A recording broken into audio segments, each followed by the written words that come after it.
Sy vanim-potoana hanilihana ny zokiolon'akory ny fahanterana eo ambany fiahiany Andriamatoa filohan'ny Repoblikan'i Madagasikara Andry Nirina Rajoelina, ny Premier ministre lehiben'ny gouvernementa Tsay Christian, ny ministre sy ny mponina ny fiahina ara-tsosialy ary ny fampivoarana ny vehivavy Ramatoa Soafili Raprintsia.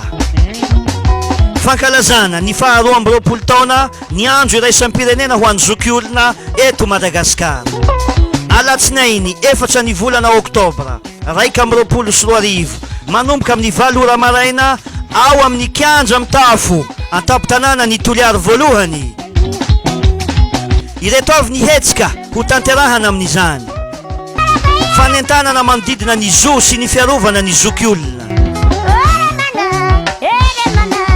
fitiliana ny diabeta, fizaham-pahasalamana sy tolotra ara-pahasalamana maimaim-poana, fampisehoana an-tsehatra miaraka amin'ireo mpanakanto avy ao Toliara. Ny alahady 3 ny volana Oktobra manomboka amin'ny 3 ora tolakandro hisy ny fifanakalozana sy fifampizarana eo amin'ny tanora sy ny zokiolona amin'ny alalan'ny angano sy tantara. Ao ankily Sofilira Bazarbe Toliara voalohany no hanaovana izany rehetra izany. Tongava maro!